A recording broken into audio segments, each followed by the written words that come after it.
Ayan na paps. Una-una mayroon tayong langis na pang ano yun, para dumulas ipasok. Itong sigunyal huli kong ilalagay iyan, no, ganyan diskarte, no, huli natin ilalagay. Lalagay natin ito, sabay natin ilalagay ito. Yan ha, yan ang transmission yan. Tinan nyo, salpa ko na to. Yan, kailangan sakto. Ayan ha, lagay ko na, nakalagay na yan. Ganyan, nyalawa ko, nilagyan ko ng ano yan na langis para sasosan nyo lang, para may langis yan, madulas, madali ipasok. Next naman ito, lolo, yung washer. Huwag yung kalilimutan yung washer, kasi ang ganito mga paps, may washer. Ayan may washer yan. Bakit may butas? Kuha na po kasi ng langis yan, no?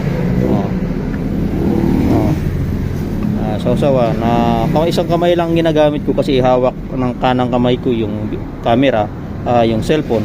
Lalagay nyo yan dyan. Kasi kamay lang, kaliwa lang yan mga papa. Ayan, okay na, di ba? Ituturo ko sa inyo ito, ayun, ganyan paglalagay niyan. Ang paglalagay ano po ng transmission ito, bali hindi pa po natin na ibibilihin yung hanapan pa natin yan. I-share ko lang sa inyo kung paano ikakabit. Ayan, nakakabit yan. At itong may problem na dapat palitan natin, dito yan. Kasi may problem yan mga paps, palitin talaga yan. Ito yung may problem, no? Papalitan natin yan, hanapan natin yan. Siya may alog, sishare ko lang sa inyo ang paglalagay niyan. At itong kabila, itong fork, nakaganyan yung lagay niyan. Siyempre hindi mo natin ilalagay ito muna ang ilalagay natin. Yan, igaganon ko muna yan. Tinan yung lagay nito. Nakaganyan. Yung sulat sa ilalim. Ilalagay ko muna ng ganyan, no? At next, itong kabila. Yan. Ito yung fork niya, na. Hindi ko muna lalagay yan, ha. Dito ko muna nalalagay yan, mga boss. Patong muna natin yan. Diyan yung ano siya, no? At ito, taob, kabila naman. Oops, ayan, lagay natin yan. Ito naman, ayan, ayan, nakaganyan lahat yan mga paps, no? Nakaready na yan, ang ganyan ang paglalagay nito, no? Ganyan, no? Yung drum naman, panguli natin. Siyempre lalagyan natin langis yan.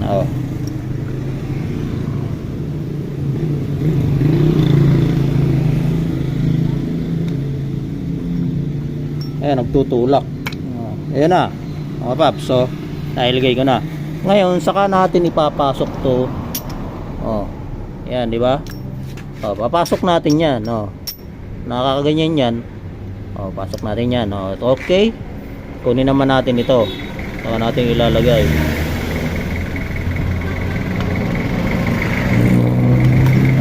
Okay na, nailagay na to. At next natin ilalagay naman kabila. Sasabit naman natin yung kabila. Di ba? Ganyan ang technique mga paps. Okay na tong isa, yung fork. At ito naman, lalagyan natin tong langis uli para pag pinasok, madali lang. Ayan, okay na. Tinan, pag ginalaw-galaw yan, ginagalaw, malambot, kamay lang yan mga paps. Diba? Kamyo, kailangan malambot. Kasi nga, una-una, siyempre lalagyan nyo nung langis. Para lumambot, no? Kasi ang naging issue nito mga paps, ito lang naman papalitan natin, no? Kasi ito ang hahanapan natin. Tatanggalin natin to at hahanapan, no? Pero kakabit ko lang to para i-share sa inyo kung paano ang paglalagay ng tama at pagtitesting. Tingnan nyo, ito gagalaw yan. Malambot. Sikot nyo. Kita, napakasimple lang mga paps. Pero dapat pagtatanggal yan, maayos, no? Tulad ng tinuro ko uli kanina, yung binidyo ko, diba, sumasabay siya. Kasi kapag mali po ang lagay nyo nito, hindi po tama. Matigas i-cambio yan, matigas. Yung kanina nga, matigas. Dahil dito, pag nagpapasok, dahil may alog, dapat ito mga paps, hindi ito umaalog. Ano? Yung transmission na ito, no? Ganyan lang po diskarte mga paps, no? At ayan na, nailagay na natin. Siyempre, natesting na natin to. Kakambyo. Di ba? Bawat ano niyan, gagalaw yan. May mga kambyo yan. Primera, segunda. Di ba? Ang naging problema lang nito, ito lang, ano? Wala na. Tapos may washer yan mga papa.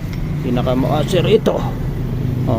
Kailangan kasi itong washer na ito, lapat na lapat dito sa yan. Ito nakausli Ibig sabihin mali yan.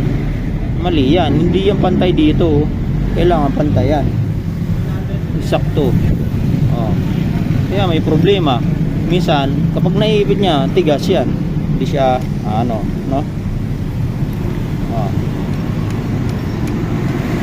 Tingnan nyo. Di ba? Mali ito, ha? I-share ko lang sa inyo paglalagay, no? Next naman, malambot, nilagyan ko ng langis yan sa magneto. So, yung magneto, magneto yan. At ito, papasok naman natin yan, mga paps, no? Ayan na. Diba, okay na to? Ayan na, okay na. Kung malambot yan, ganyan na siya. Diba? Okay na yan, nalagay na natin. Ang ganda na kasi play, nalinis yan. Pag sinalpak yan dito, diretso na yan. Ay gaganito na lang ito mga paps. Diba? Diretso na yan, papasok na yan dyan. Ganun lang po kasimple mga paps, no? Kaya kung nag-overhaul po kayo, unang-una tatandaan nyo pag backlash, i-video ninyo, tandaan yung maigi, para hindi kayo magkalito-lito, no? Ayun, no? Ayan. Ayan lang po kasimple mga paps, pagbubuo ng transmission at mga diskarte sa paglagalagay ng transmission para hindi magkamali. Ayan, lalagay ko muna yan doon. Hanapan natin to. Ayan, ito ang sira hanapan ko po ito. Sana makakita na tayo ngayon. At itatabi ko muna yan kasi maghahanap pa kami ng parts niyan. Okay. Salamat sa nakasubscribe sa aking YouTube channel. Panoorin lagi.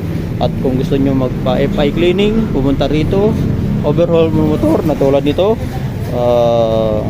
dalhin lang dito sa shop ang inyong mga motor para gawin natin. At ito naman sa kikir, nakaganyan yan.